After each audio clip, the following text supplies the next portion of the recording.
odiochieng' mar dwe makare arwakni machiegni weche manyien mag ang'ichwelo kama weko ni weche mopogore opogore madi nyime pacho ka achiel koda piny libamba ma Tanzania. Warang'ane moko kuom weche ma wamiyo pek.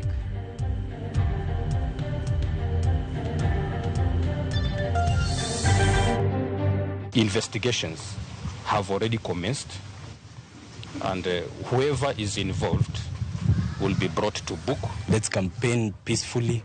At the end of the day, we only need one member of parliament.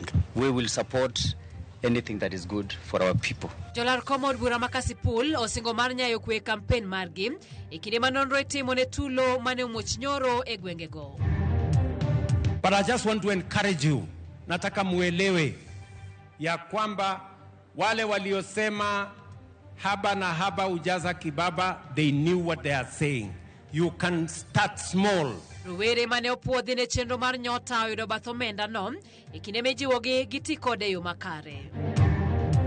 19 isolated cases of suspected malpractice have been formally recorded across Nyanza, Rift Valley and Eastern regions. Jumachiel nyaka ne penj KCSE chakre buche mara mapar kod ochiko mag kuo penj oseyangi e gwenge ma opogore opogore pachoka.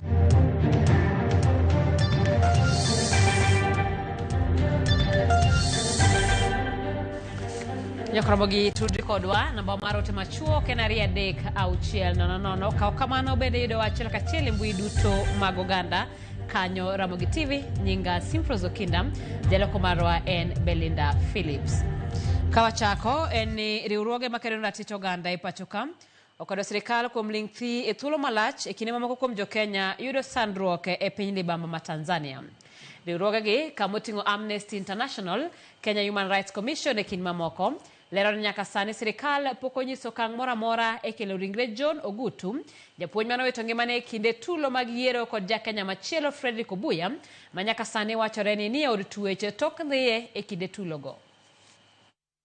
Manandalo machuok tok yiero mar piny Tanzania rumo, yiero no manobedo kod tulo, sirikand Kenya imed biune seyo ewi yulo e tich e samo kuom jo-Kenya kale sandruok e pinyno. Riwruoge makedo ratich oganda e pachoka wacho ni ogimor kod kaka sirikal ma pachoka rendre wi sandruok mamoko kuom jo-Kenya kaloe e pinyno.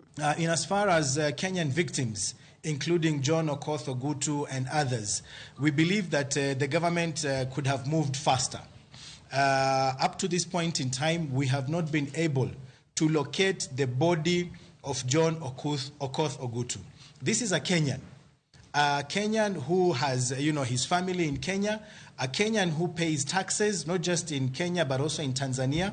And we have not seen satisfactory action taken by the Kenyan government to guarantee the repatriation of the body back to their family. Yes, to the president of this great nation, my country, Kenya. I am a Kenyan citizen who votes and pays taxes, and my family. Mr. President, please come out and assist us. We need to put a closure to this as a family. We are tortured. Emotionally, psychologically, things can't move on. Gidwaro mondo sirikal mapacho ka otim piyo kendo kel ringre John Ogutu, ja-Kenya mane puonje piny Tanzania kendo nowito ngimane e kinde tulo mag yiero kaachiel kod ja-Kenya machielo Fredrick Obuya ma nyaka sani wachore ni otwe tesendo bila e piny Tanzania. Okoth Ogutu, a Kenyan teacher at Sky Sports in Dar es Salaam, who was shot dead on 29th October 2025, and unlawful arrest and detention of Mr. Fredrick Laurent Obuya, a Kenyan national who was taken into custody by Tanzania security forces on 31st October 2025 and remains incommunicado at the Oyster Bay police station in Dar es Salaam. These are not isolated incidents, but emblematic of escalating repression unleashed by Tanzania authorities against the public, journalists, and human rights defenders in the aftermath of disputed elections. Gidwala chiel gisingo madhi e doho mar riwruok mar pinje Afrika ma ugwe poni sirikal ma Tanzania okowe thuolo jo-Kenya mantiere kono kagikwayo pinje mamoko e Afrika mondo odonjre wachno. By bar associations and human rights organizations within the region before the East African Court of Justice and the African Commission on Human and People's Rights to seek justice for the victims and accountability of the perpetrators.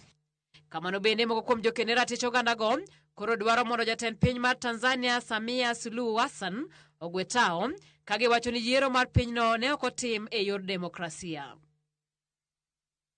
Kopogore gi mano, jatend migawo mar somo Julius Ogamba oyango ni giseyudo buche 19 mag kuo mar penj KCSE e gwenge mag Nyanza, Rift Valley kod Eastern.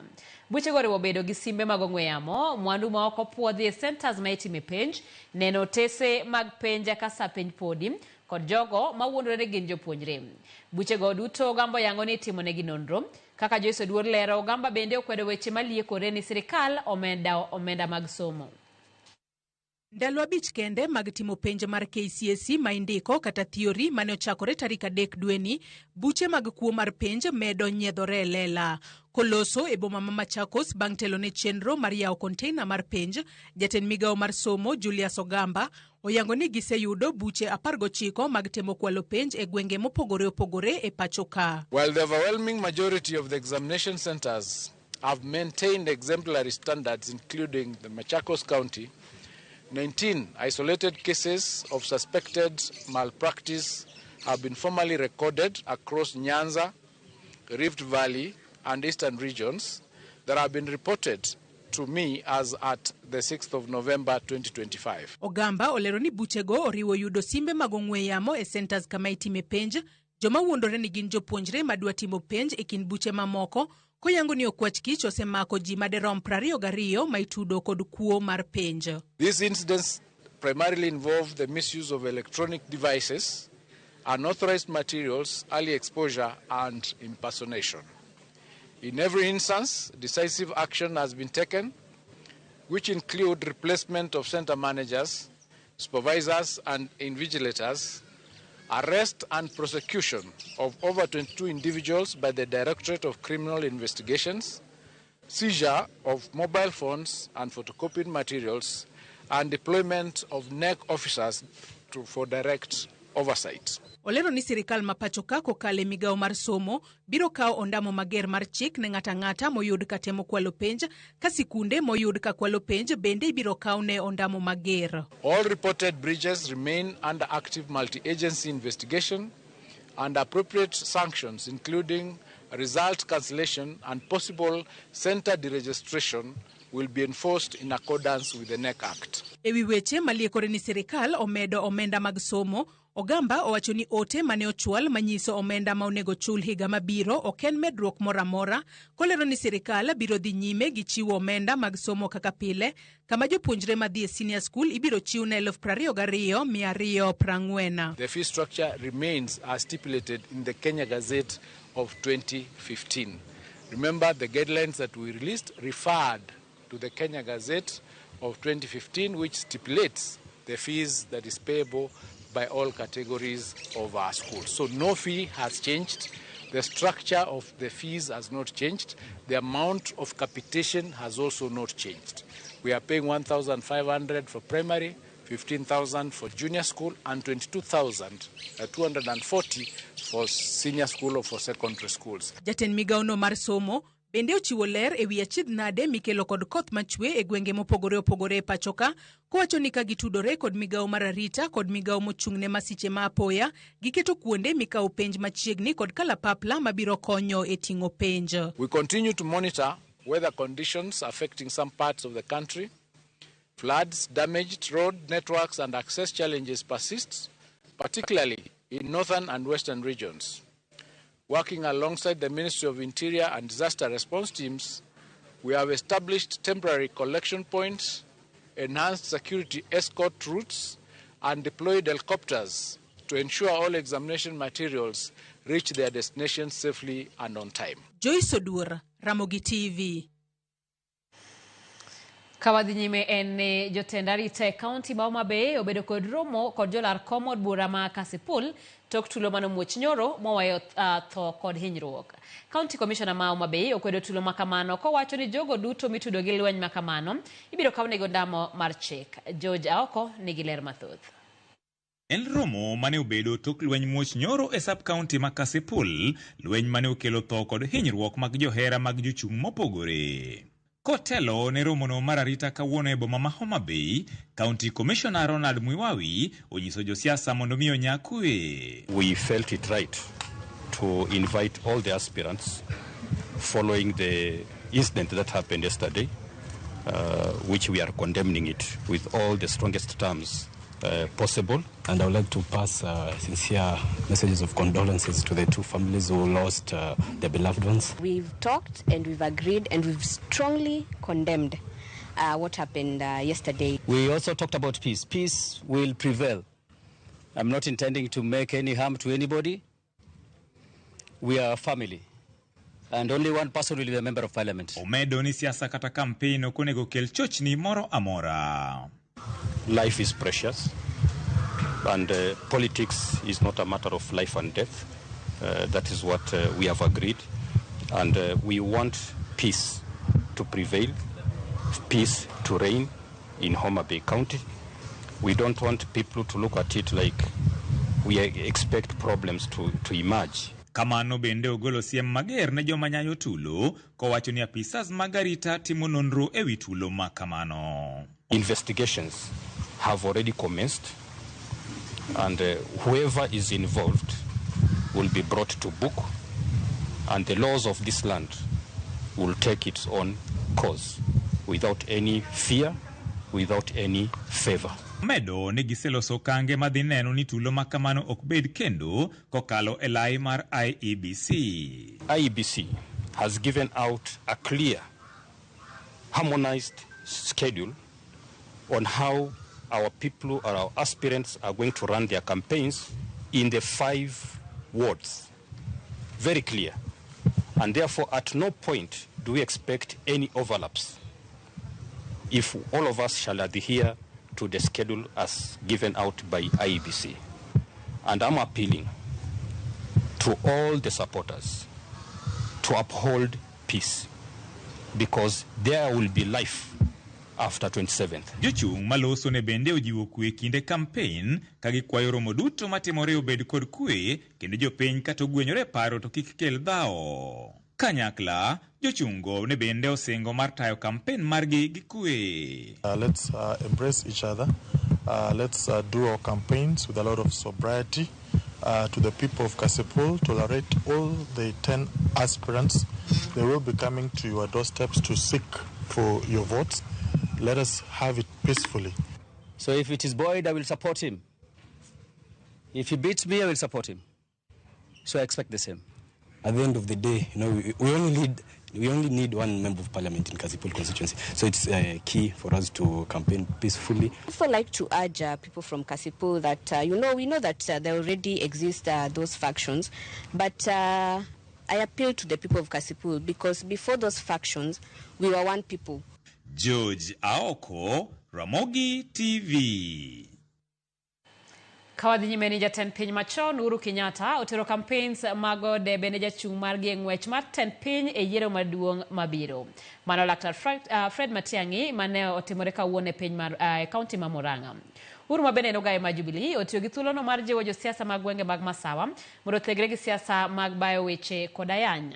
Kaka jafwambo marwa mar siasa Chris Owino oleronwa, Uhuru kod Matiang'i osoko wang' jatend piny William Ruto kuom digni tieko chenro mag dongruok e gwenge mag Masawa. Higa achiel gi dweche 9 motelo ne yiero maduong' mar 2027, jotelo mag duond bura mar Jubilee osedolo bad sati magi kendo chako timo ikrok ne yiero makamano. E kaunti ma Murang'a e gwenge mag Masawa, jatend piny machon Uhuru Kenyatta ma bende en ogaye mar Jubilee oromo kod jotelo mag Jubilee e chenro mar goyo debe ne jachung' margi mar tend piny Dr. Fred Matiang'i. Uhuru otiyo gi thuolo makamano mar jiwo josiasa mondo land siasa mare wejo Kenya kar goyo siasa mar ayany kod bayo weche. Mimi ni mtu mpenda kusema ukweli. Hata mimi nilikuwa na hizo siasa saa ingine kuongea vibaya. Lakini nilikuja kugundua ya kwamba hiyo siasa haiwezi itupeleke pahali popote.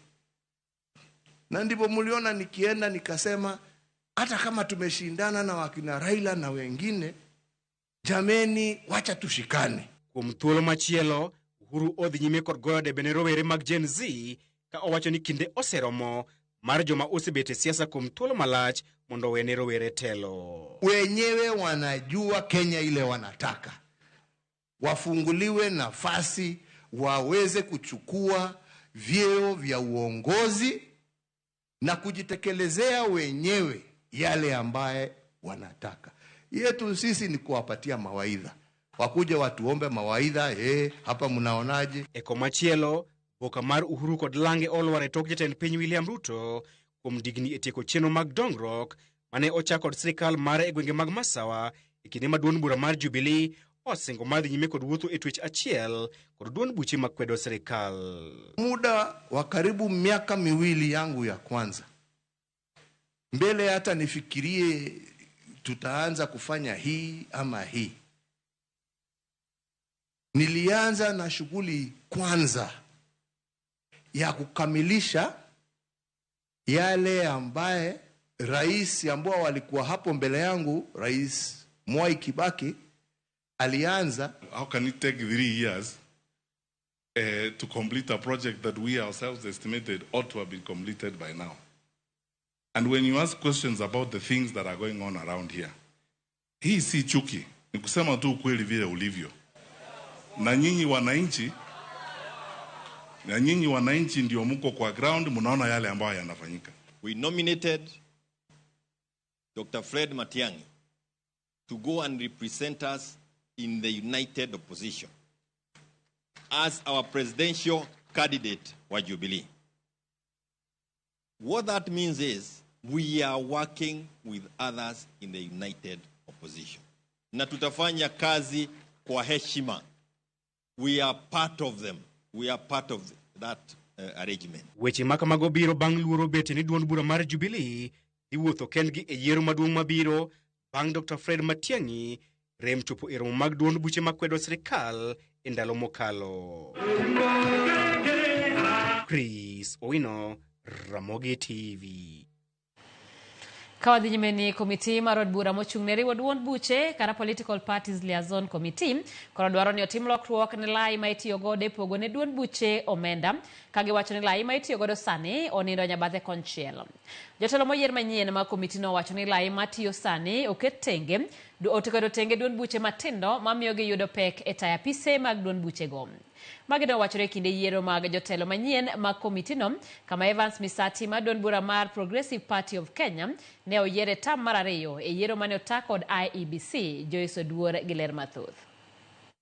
En yiero mane okelo kanyakla jokanyo mopogore opogore kama duol mochung' ne yiero e pachoka IEBC emane omitinga mar tayo yiero no. Koloso kod ute fwambo tok yiero e magawa moro e boma ma Naivasha, Evans Misati ma oyudo thuolo mar telo ne komiti mar od bura mochung' ne riwo duond buche kata Political Parties Liaison Committee e tam mar 2 owacho ni apisi manyien biro tiyo matek mar neno ni otim lokruok e lai mar pogo ne duond buche omenda. Owacho ni gisani duond buche duto nigi achiedh nade e yudo omenda kowuok e migawo mar omenda gino mathiro chenro mag duond buche. 0.3% that is supposed to come to the political parties is attained, and then the formula is given so that all the registered political parties can be able to have resources to run offices. You have been having challenges of maintaining 24 offices across the country for all the political parties, but we are engaging the registrar political parties so that we can see, one,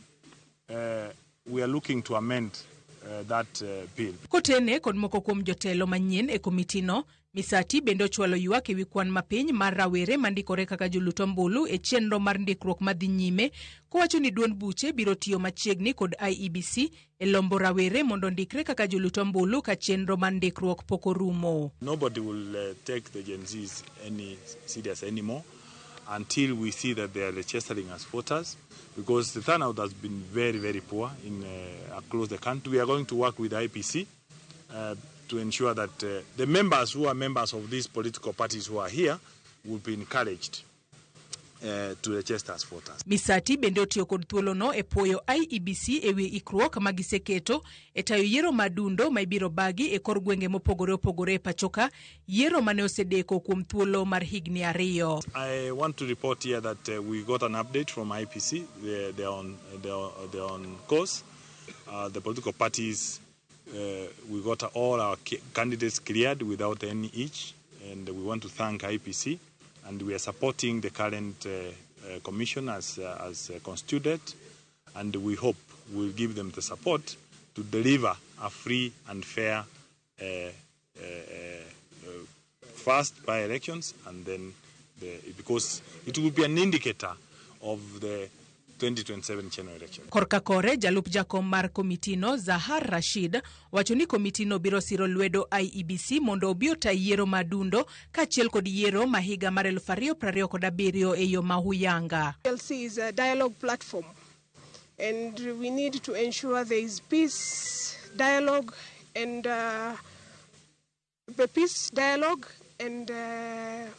fair elections. IEBC, I think for the first time we have a committee that we can trust, and this is just a litmus for what to expect in 2027 general election.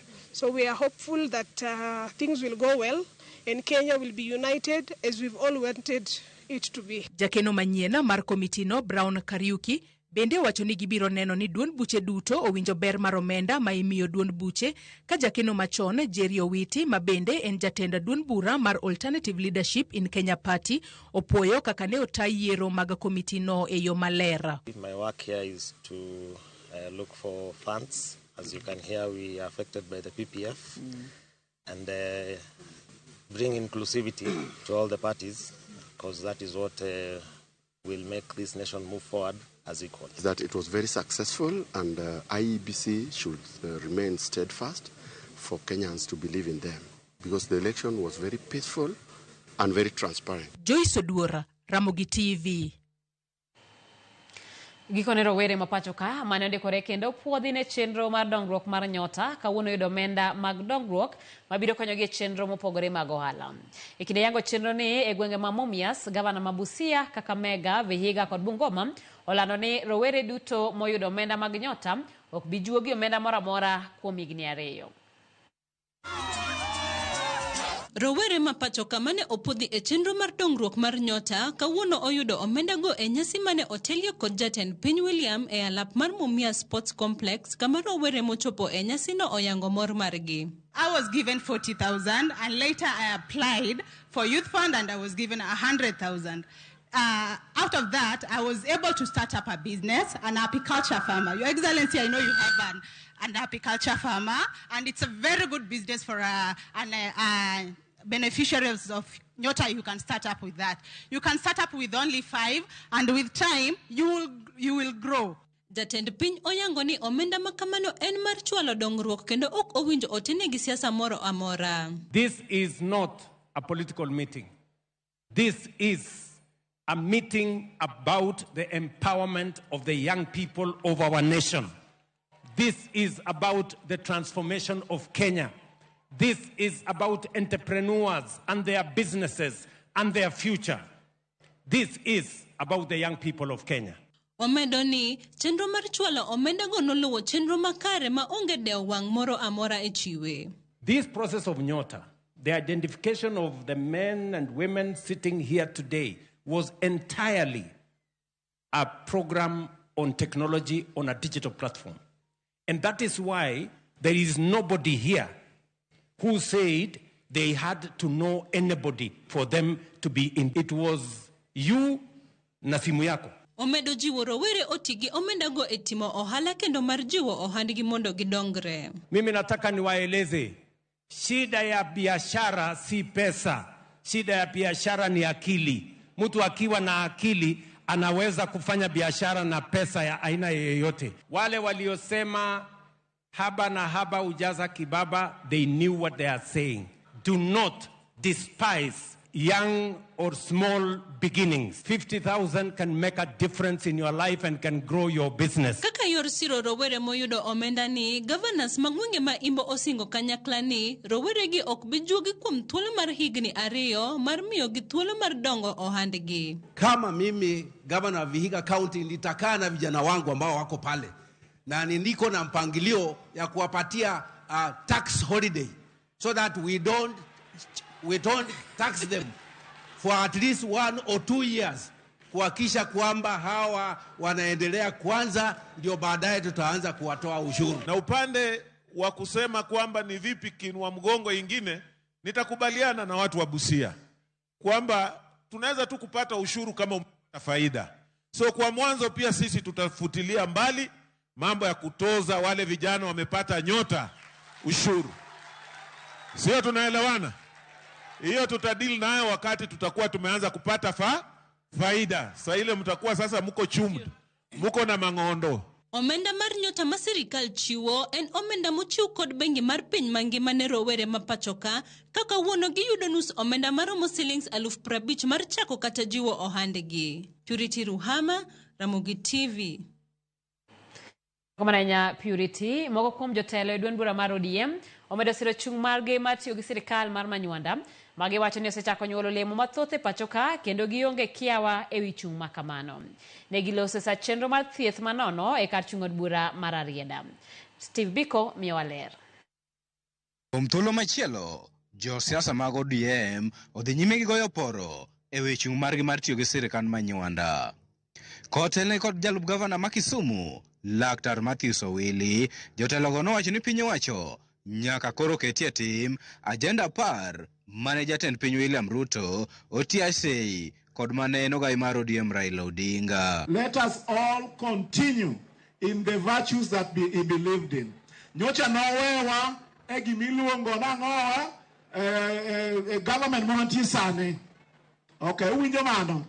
Nowewa mondo wabed gang'owa gi Mheshimiwa Ruto on a 10-point agenda, and we agree that we will support that agenda up to 2027. Baba ne siko dhawo ni mondo odonje serikal. Depe man kata wuon baba no dhawo gate, no dhawo gani mondo odonje serikal. To baba Nyasaye okawo kowewa e serikal. Papa ni biro bedo gimoro marach malich ni kopo ni ng'ato temo godo wa serikal ni nyaka chieng' ma jalango ni tieko. Kaito onyo kwaye ni adungo mbe kodi. Jotelogo nomedo ni kuom thuolo mar higa achiel, oganda jo Kenya osechako keyo mabup kowuok kuom sirikal mar Manywanda, gino momiyo nyaka koro dhi nyime. If this was commercial, the resources that have been put in today would be worth more than 30 million Kenyan shillings. In terms of medicine alone, if you go to that tent at the very end, which serves as the pharmacy, in terms of medicine alone, we, through you, have gotten medicine worth more than 10 million Kenyan shillings. Ene manowacho ni wateg chama mar ODM mondo kochopo kanyo to ODM obed piny mondo ng'ino adhi timo nang'o kochopo bang' mano. Kura kwayo niya gigo ok wanyal yudo gigi kopo ni waonge sirikal ni. Wathuru gi jalango ni, watho kode, wabed kode, wachung' bathe. Korka kore, jagoro mongirore weche thieth, Ouma Oluga, nojiwo jopiny mondo wuok aromgi mar ndikruok e okumba mar thieth mar SHA kod chenro mamoko mag sirikal kaka yo mar yudo konyruok mayot kowuok kuom piny owacho. We have brought registration of ID here.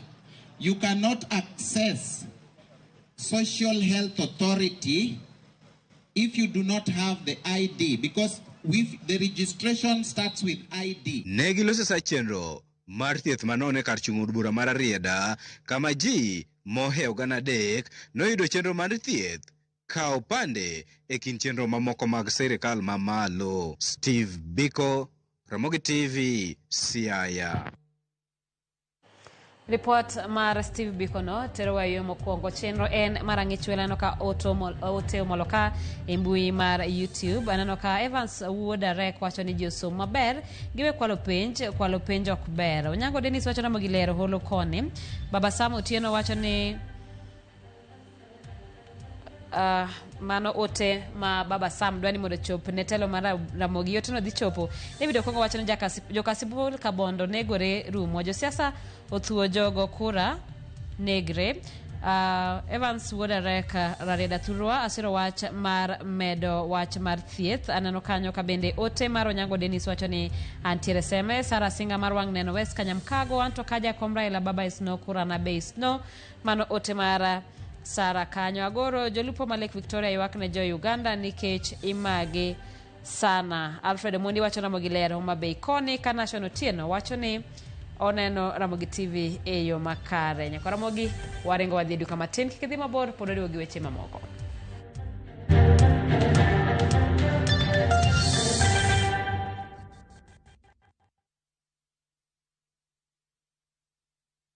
Radio Citizen ikishirikiana na Mulembe FM, Sulu FM, Vuka FM na View Sasa. Tunazuru eneo la magharibi mwa Kenya kwenye roadshow moto ya Jipange na View Sasa mashinani.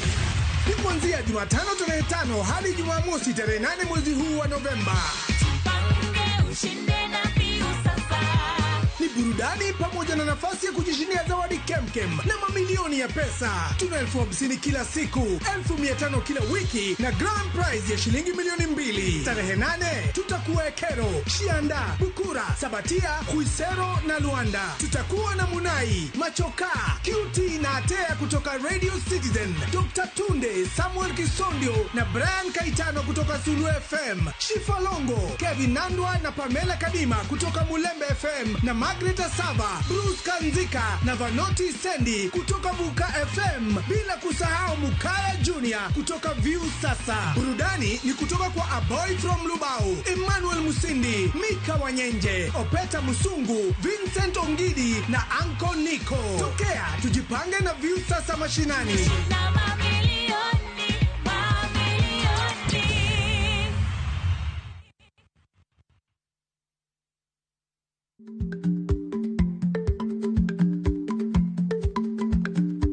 Ichlach nonego okal tako. Matiende ni bedo gi miluma mar yako mang'eny nyalo kelo rach.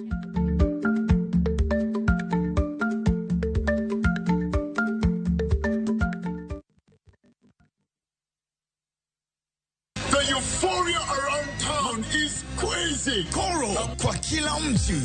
Guys, Koro wanna sort all types of people. Mama mboga, Koro. Nduzi guy, Koro.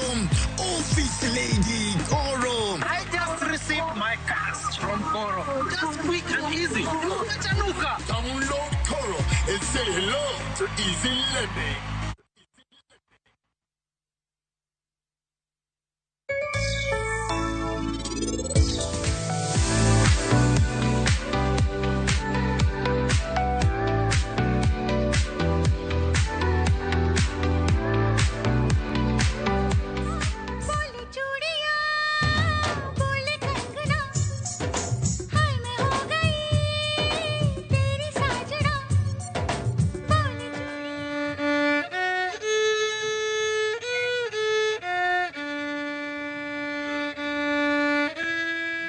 So we are bound by the unity of Africa.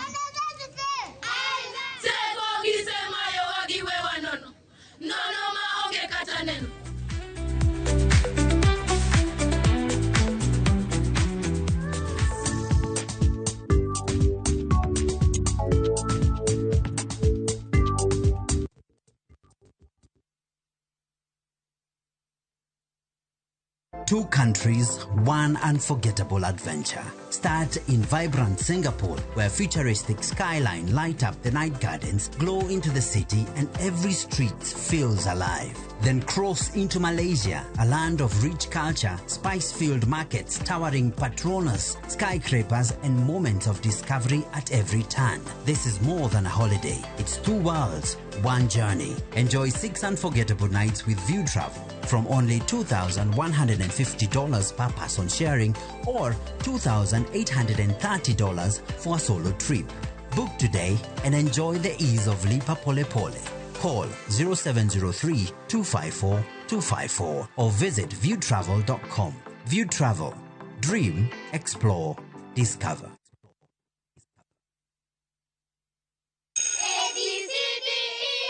Na mwanafunzi bora katika somo la hesabu ni Suleiman Yakobo. Bora kwa Kiingereza Suleiman Yakobo. Suleimani tena? Kwani huyu Suleimani ana nini? Bona ni yeye. Kwa kila somo. Tulieni wenzangu. Mwanangu yuwajitahidi. Nami kama mzazi nina siri. Siri ni nice. Ninapolisha familia na hakikisha na walisha nice extra premium. Ewe mteja, ufikapo dukani agiza unga wa nice extra premium. Ugali wa nice ni mweupe, wenye ladha tamu na huiva kwa haraka. Nazo chapati za nice extra ngano ni nyororo na tamu.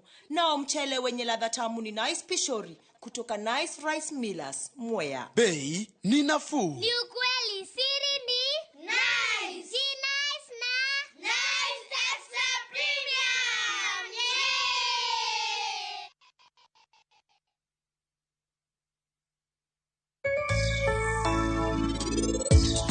Anang'e dierate. Rajiv mara ok mara kenda. En kende Sanju mar niti.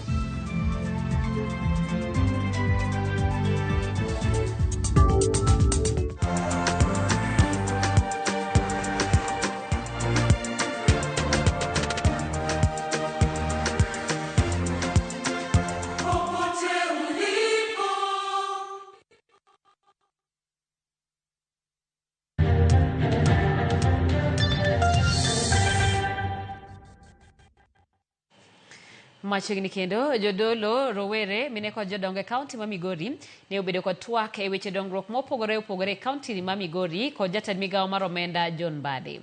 Jopinygo nokwayo Mbadi mondo ng'ad oko orak ma omi kembe mayulo e tich. E romo mano ba gwengo mag awendo mane ochopo jatend migawo no mar omenda John Mbadi, gavana ma Migori Ochileyako, joburno ma awendo Walter Wino kod moko twak ne obedo ka otende kod weche mag dongruok madhi nyime e kaunti ma Migori. Oganda ma oting'o jodolo, rowere, kaachiel kod jodongo mowuok e konde mopogore opogore e kaunti ma Migori nodo thuolo mar golo pach wechego mag dongruok ma bende kotimo kod piny owacho e kaunti ma Migori. Aneno ka sirkal involve ji e yo maber ke jodolo romo gi ji mang'eny. Kendo sama giromo gi ji no, wabe we are able to explain ne ji mwa lead ni sirkal timo magima. Our hero is dead, but the future of Kenyans is not dead. There are people that they are to rise up, to take the mantle and to take Kenya where Kenya is supposed to be. Bishop makanisno mar Pefe Bade Manyanza Peter Midodo kod jodolo mamoko wach ni gintiere kod geno ni chenrogo mag dongruok ma jatend piny Kenya William Ruto ne ochako duto e kaunti ma Migori dhi rumo e wang' sa. Walamo ne jaduong' Mbadi mondo med bedo kanyo. Projects manyogi chako thurwa ka odhi nyime kik ng'adre. Ago erokamano ne president marwa kuom bedo gi interest e wach mar pur tiang'. Wan Migori County ka industry ma wan gen achiel mar puro niang'. Giwacho ne gimor kod chenro mathoth mag dongruok ma oting'o gedo mag apeyni ma jatend piny Kenya William Ruto ne ochako e kaunti ma Migori. Ka bende gintie kod geno ni ka otiekgi gidhi kelo dongruok e kaunti ma Migori. Waneno ka sirkal ni machiegni kod ji kendo odwa winjo pach jopiny. Pok nwaneno ka CS obiro mobedo kod ji piny e sirkende mosekadho, obedo gi jodolo piny e sirkende mokadho. To kawuono waneno ka CS Mbadi okelo jodolo piny, okelo jodolo mondo olernegi gik ma sirkal dwa timo. E seche ma bende gipuo chenro mag dongruok mathoth ma itimo kod piny owacho, jodolo ne ochiewo ywakgi ni moko kuom jogo manomiyo rak mag tije koro mokuomgi koro yule tije.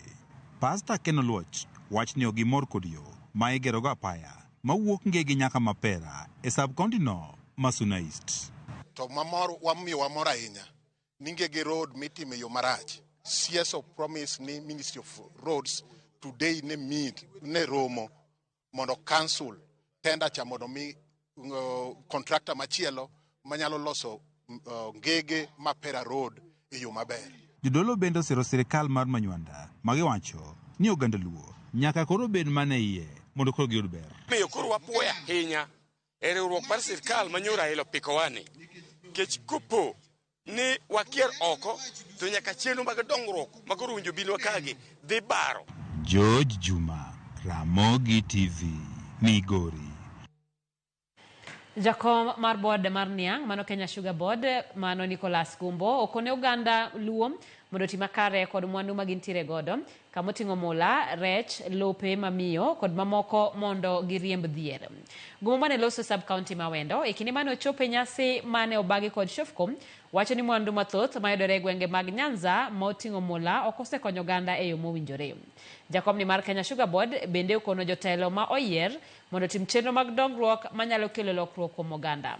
Mane osir kod jatatije mar Shofco Kennedy Odede, mane okono piny owacho kod riwruoge maok mag piny owacho mondo tim chenro go mag dongruok ma Uganda giwegi ema dwaro.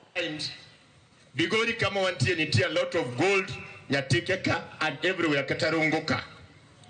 Mose bedo mind for years. Jok mama ene jo korgwen onge mwandu. Jok makawe ema niga ngono mwandu. Nyaka en piny momeo. Afrika en piny momeo. Alomoko na somo buk moro mawacho ni dhier mar Afrika en dhier moker gi jotend Afrika. To kendo no wacho ni Afrika nyaka bed modhier nikech Afrika uso mwandu ne kong'iyo godo dhier. And I also believe that development must come from the household. Development must come from the people, from the community. They really know what are the challenges. Not me, not NGOs, not government, but they have to work with the locals and listen to the communities. Oganda mong'ol manigi kod ng'ol mar obwongo kod tuo mar autism e kaunti ma Kisumu kwa mondo piny owacho konygi rango kaka nyalo tiek midhiero magikaloe e yudo chenro moyiedhi mag thieth. Kane giloso kawuono e boma ma Kisumu, oganda go yango midhiero kaka mag akwede, jwang' to kod fuok mantie okumba mar thieth mar SHA kaka midhiero madongo magikaloe kendo gimosemiyo gidong' chien e weche mag thieth. Ripota marwa Millicent Adhiambo miyo waler mathoth. Sirikal oselando nigi ng'ado 2.7 mar the employees ma Kenya. Giwacho ka gitiyo gi nyingwa ni gikonyowa godo ka gichulonwa godo SHA. Wan wasedhi osiptal. Wadhi mokalo ji 10 e group.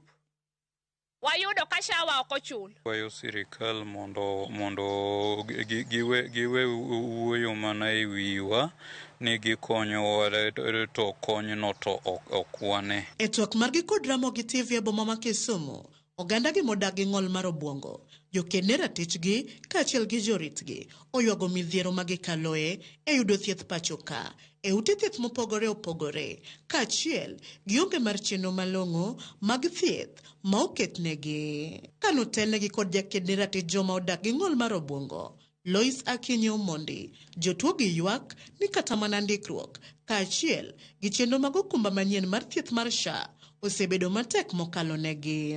Sama koro ne giamua to giwacho ni ji bro chako gi ji tetete chako gi level 3 kadhi e level 4 kadhi e level 5 kadhi e level 6.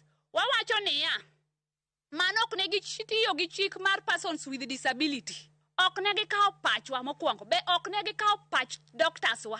Riwruogni koro kwayo piny owacho mondo ochulnegi okumba mar thieth mar SHA kaka yor neno ni giyudo chenro mag thieth malong'o kendo kowuok kuom jolony mane rangogi kaka chon e kinde mane gitiyo gi okumba thieth mar NHIF. Koro wademand ni sirikal usetiyo gi nyingwa ndalo mang'eny, chulnwa uru SHA. Koro nyaka wabed thuolo gi kama wadhieno ma wabed gi trust. Wano kwang'iga gi ng'ata ng'ata. Koro kuonde ma utero wago onge hera ma waseyude. Jonyuol kod jorit mag oganda gi bende ogolo duondgi ka giyango midhiero ahinya to mag omenda magikaloe e rito nyithindo man kod ng'ol maket kod magi. With the time I may not be there. Seche ma onge to nyathini bo timore nade. To kapo ni nitie kuma sirikal okete ma at least onyalo access SHA matiende no nyathiedhore, and mano is one of the basic things. Onya yudo cash transfer cha nyakonye matin. Na kwayo sirikal koyie to yong'iye jok mong'ol man gi tuo mar ng'ol mar obwongo. Bende gimedo ni midhiero magikalo e pile ka pile e hawo chenro mag thieth makare thoth mokalo kamoting'o akwede e kuonde yudo thieth e kuonde magidake kaachiel bende ka gidhi manyo tije. Jogo man gi ng'ol ikwedo e piny montie ni sana kendo ng'eny ji onge gi winjo mar ni ng'ol ni chalo nade kata obiro nade. Jalony kendo jaocho ne jogo modak gi ng'ol mar obwongo Caroline Oreng mar migawo mar Tinada yango dwaro mondo mi piny owacho omany yore mopuch mag keto chenro mag thieth machiegni gi ogandago kendo neno ni gitieko chutho midhiero ma okwako okumba thieth manyien mar SHA. SHA ok oyienegi mondo gidhi anywhere ma gidwaro. Ok oyienegi mondo giyier ma onego bed ni giyudo yedhegi. Chunogi mondo gidhi kuma onyisgi mondo gidhiye. To seche moko inyalo yudo ka ogin familia gi those places. Ka pesa na onge ma ginyago chopo kuma onego bed ni gidhiye. To yudo ka koro ng'ama girito ni ok yud yath. Oganda ge modak kod ng'ol mar obwongo koro kwayo mondo nywand pachgi e timo lokruoge e chenro mag thieth, ketnegi omenda tenge mag thieth, kaachiel gi keto sir mowinjore ne riwruoge makedo ne ratichgi mondo gibed ka gidago ngima makare kendo ka giyudo thieth mowinjore e bwo okumba mar thieth mar SHA. Millicent Adhiambo, Ramogi TV, Kisumu County.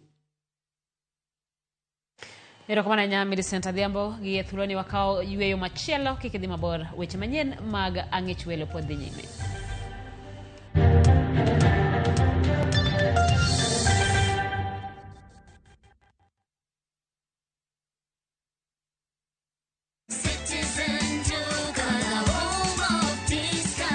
No queues, no heavy bags, no stress. Just shop on citizenduka.com and get everything delivered at your door. We deliver across Nairobi, Kiambu, Thika Road, and beyond. Shop now on www.citizenduka.com or on the View Sasa app.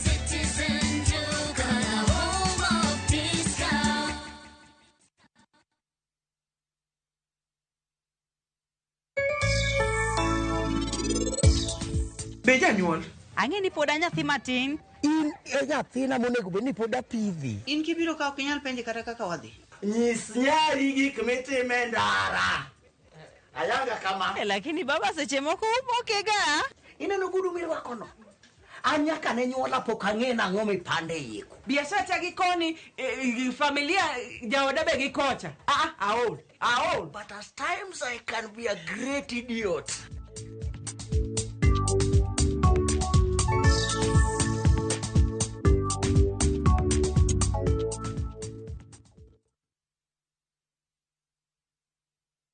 Royal Mabati Factory Limited nitie gi discounts makende e kinde ni endi mar Christmas. Deca Roofing Tiles yudore e nengo mar 500 mabat ka mabat, ka steel trusses to yudore e nengo mar 199 kilo ka kilo. Wakelo ni mwandu kamora mora e Kenya maonge chudo mora mora. Gochno e namba ma 0722 kata ket oda mari e mbui mar www.royalmabati.com.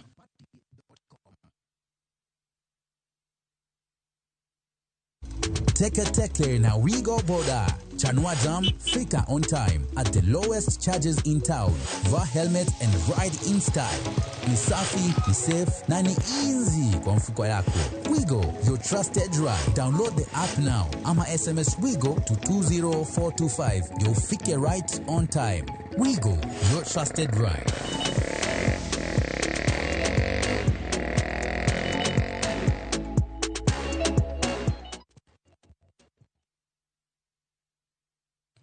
For you who kept going with no roadmap, you held everything together even when no one saw how heavy it was.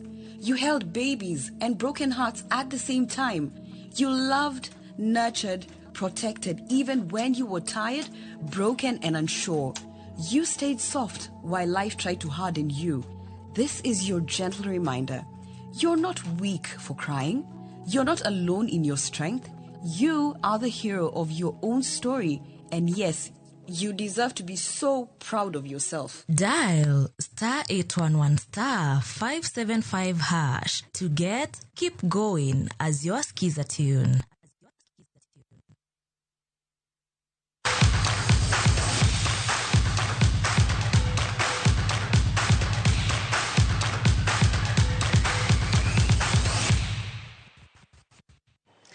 E pau tuke kawuono wan gi club mar Tusker FC moidho nyaka thuolo mar abich e chung mar Klepe e lig maduong' ma pacho ka tok leo club mar Bidco gol 1-0.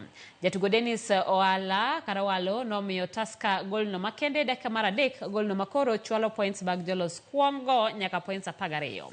Komachielo club mar Bidco olo tukgi mar 2 season ni kuom tuke 7 ka gimako thuolo mar 6.1 tok Tusker. Kakamega Homeboys omako thuolo mokwongo e chung mar Klepe point 1 nyim Gor Mahia. Amepanda uzuri, letea chini kwa chini.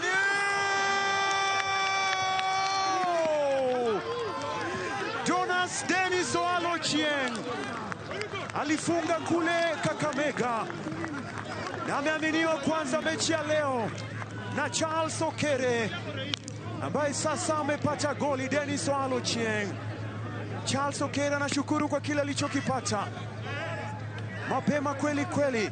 Dakika ya pili ya mchezo, kazi nzuri ameovala pembeni Dennis Wanjala na kuweza kumlisha uzuri Dennis Oalochieng. Alianza kule dhidi ya Kakamega Homeboys, anakirudia tena leo dhidi ya Bidco United. Chini ya dakika 2 tu ikamaliziwa na mchezaji Dennis Oalochieng ambaye alishia kuimalizia nyavuni uzuri. Ni kazi safi. Ikineni ma team Kenya jotugo manigi ng'ol mar winjo timo ikruok ne tuke mag Deaflympians ma ibiro bagi e boma Tokyo. Moko kuom jotugo mag Kenya obedo gi buok tok yudo ka nyingegi ogol oko e list mar jotugo kata doko ni gisebedo ka gitimo rako e alap ma Kasarani.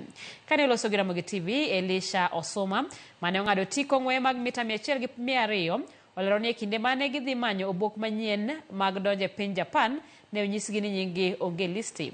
Ma okobedo negi makare ka jotugo mane okoyudo tiko e kinde manyo tiko to ne omi obokgi makamago. Magi duto poko timnegi gi jotelo mag riwruok matayo tukegi ka koro gikwayo sirikal kokalo e migawo mar weche tuke mondo konygi yudo ratichgi kapok jotugo wuok e pacho ka dhi Japan chieng' Tich Ariyo juma mabiro.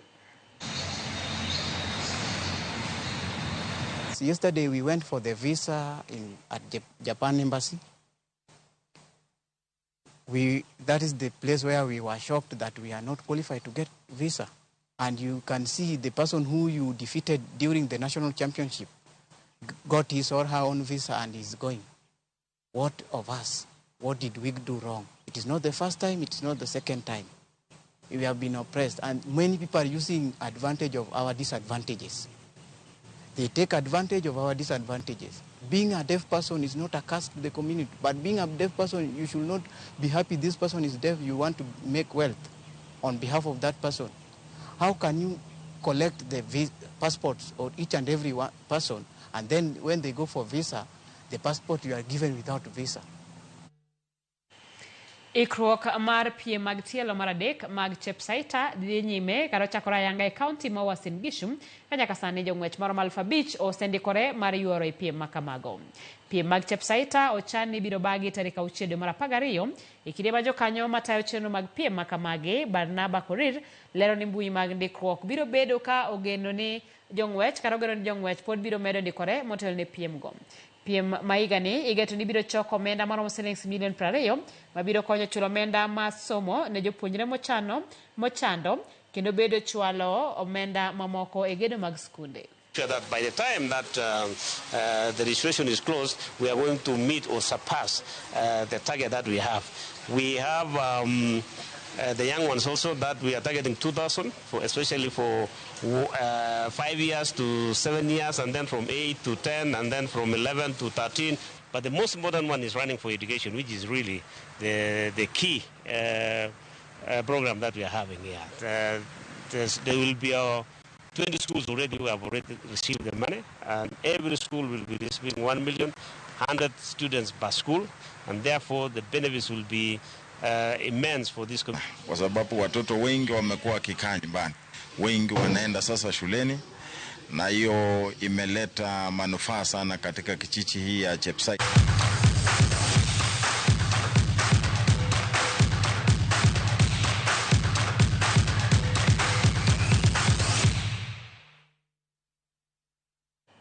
thuolo mane wan go ne weche manyien magangi chwelo rumo gi kanyo ro kamana nyakom ka thuolo mari mar bedo kod weche no ne wachakwa nenre weche manyien mag oimore nyinga Simfrozo Kinda jaloko marwa en Belinda Phillips.